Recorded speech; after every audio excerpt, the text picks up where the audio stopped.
ಹೌದು, ಇವತ್ತು super speciality ಆಸ್ಪತ್ರೆ ಉದ್ಘಾಟನೆ ಆಗ್ತಿದೆ. 2017ರಲ್ಲಿ ನಾನೇ ಶಂಕುಸ್ಥಾಪನೆ ಮಾಡಿದ್ದದು, ನಾನೇ ಉದ್ಘಾಟನೆ ಮಾಡ್ತಾ ಇದ್ದೀನಿ. ಬಿಜೆಪಿಯವರು ಏನೂ ಮಾಡಲಿಲ್ಲ, 4 ವರ್ಷ ಇದ್ರಲ್ಲ ಅವರು. ನಿರ್ಭೀತ, ನಿಷ್ಪಕ್ಷಪಾತ, ವಿಶ್ವಾಸಾರ್ಹ ಸುದ್ದಿಗಳಿಗೆ ಮತ್ತೊಂದು ಹೆಸರಾಗಿರುವ ನ್ಯೂಸ್ 18 ಕನ್ನಡ ಈಗ ಆಪ್ನಲ್ಲೂ ಲಭ್ಯವಿದೆ. ದಯವಿಟ್ಟು ಇಲ್ಲಿರುವ QR ಕೋಡ್ ಅನ್ನು ಸ್ಕ್ಯಾನ್ ಮಾಡಿಕೊಂಡು ಆಪ್ ಡೌನ್ಲೋಡ್ ಮಾಡೋದಕ್ಕೆ ಮರಿಬೇಡಿ. ನಿಮ್ಮ ಬೆಂಬಲ ಹೀಗೆ ಸದಾ ನಮ್ಮೊಂದಿಗಿರಲಿ. ಧನ್ಯವಾದ. ಕುಮಾರಸ್ವಾಮಿ 1 ವರ್ಷ 2 ತಿಂಗಳು, ಇವರು 4 ವರ್ಷ 3 ವರ್ಷ 10 ತಿಂಗಳು ಬಹಳ ಹಿಂದಿನೇ ಆಗ್ಬೇಕಾಗಿದೆ.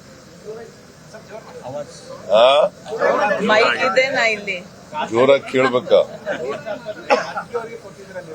ನಿಮ್ಗೇನ್ ಕೇಳಿಸ್ತಾ ಇಲ್ವಾ?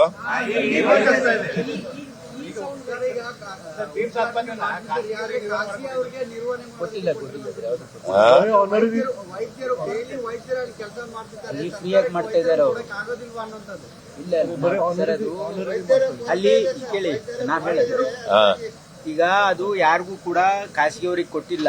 ಹೇಳ್ತಾರೆ KLE ಸೊಸೈಟಿಯಿಂದನೂ ಕೂಡ ಅಲ್ಲಿ ಕೆಲವು ಸೂಪರ್ ಸ್ಪೆಷಲಿಸ್ಟ್ ಎಲ್ಲ ಕಾಲ್ ಫಾರ್ ಮಾಡಿದ್ವಿ. ನಮ್ಮಲ್ಲಿ ಬಂದಿರೋರು ಸುಮಾರು 11 ಜನ ಗವರ್ಮೆಂಟ್ ಇಂದಾನೆ ಇದ್ದಾರೆ. ಯಾವ್ಯಾವ ಡಿಪಾರ್ಟ್ಮೆಂಟ್ ಇಂದ ಬಂದಿಲ್ಲ, KLE ಸಂಸ್ಥೆಯಿಂದ ಇಲ್ಲಿ ಆನರರಿ ಕೆಲಸ ಮಾಡ್ತಾ ಇದ್ದಾರೆ. ನಾವು ನಿರ್ವಹಣೆ ಕೊಟ್ಟಿಲ್ಲ. No you are not understanding. ಇಲ್ಲಿ ನೀವು ಸರಿಯಾಗಿ ಕೇಳಿಸ್ಕೊಳ್ಳಿ. ನಾವೇನ್ ಹೇಳ್ತಾ ಇದೀವಿ ಅಂದ್ರೆ ಫ್ರೀ ಆಗಿ ಬಂದು ಕೆಲಸ ಮಾಡ್ತಾ ಇದ್ದಾರೆ. ಏನು ಇಲ್ಲ, ಎಲ್ಲ ನಮ್ದೇ ನಿರ್ವಹಣೆ ಇದೆ. ಅವ್ರು ಯಾವ ಡಾಕ್ಟರ್ ಜಾಯಿನ್ ಆಗಿಲ್ಲ, ಅವ್ರು ಜಾಯಿನ್ ಆಗೋವರೆಗೆ ಟೆಂಪರರಿ ಆಗಿ ನಮ್ಗೆ ಸಪೋರ್ಟ್ ಮಾಡ್ತಾ ಇದ್ದಾರೆ ಅವರು. ಹಾಗಾಗಿ ಅವ್ರದ್ದು ಯಾರು ಅಲ್ಲಿ ಹಣ ತಗೊಳ್ತಾ ಇಲ್ಲ, ಯಾರು ಅವ್ರಿಗೆ ಏನು ಸಂಬಂಧ ಇಲ್ಲ. ಒಬ್ಬರು ಕೇಳಿಯಪ್ಪ, ಎಲ್ಲ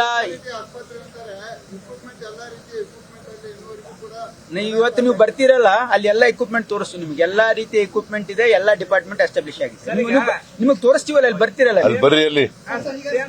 ಈಗ ನಿನ್ನ ಸಿದ್ದರಾಮಯ್ಯ ಹೇಳಿದಾರೆ ಸರ್, ಪದೇ ಪದೇ ಸಿದ್ದರಾಮಯ್ಯನವರು ನಾನೇ ಇನ್ನು ಮುಂದಿನ 2.5 ವರ್ಷ ಮುಖ್ಯಮಂತ್ರಿ ಅಂತ ತಾವು ಹೇಳ್ತಿದ್ದಾರೆ. ಹೈಕಮಾಂಡ್ ವೀಕ್ ಆಗಿದೆ, ಹೈಕಮಾಂಡ್ಗೆ ಸಿದ್ದರಾಮಯ್ಯನವರು ಸೆಟ್ ಹೊಡೆದಿದ್ದಾರೆ ಅಂತ ಸಿದ್ದರಾಮಯ್ಯ. ಯಾರು? ಬಿಜೆಪಿ ಅವ್ರಿಗೆ ಯಾಕೆ ನಮ್ಮ ಪಕ್ಷದ ಬಗ್ಗೆ ಅಷ್ಟೊಂದು ತಲೆ ಕೆಡಿಸ್ಬೇಕು? ಅವ್ರ ಕೆಲಸ ಮಾಡೋದು ಬಿಟ್ಬಿಟ್ಟು ನಮ್ಮ ಪಕ್ಷದ ಆಂತರಿಕ ವಿಚಾರಗಳ ಬಗ್ಗೆ ಯಾಕೆ ತಲೆ ಕೆಡಿಸ್ಕೊತಾರೆ? ಯಾಕ್ರಿ ತಲೆ ಕೆಡಿಸ್ಕೊತಾರೆ? ಅವ್ರು ಯಾರ್ರಿ ಅವರು? ಈ ಸೀಟ್ ಅವರ high command? I do not want to reply BJP's ಕೊಯ್ರಿ.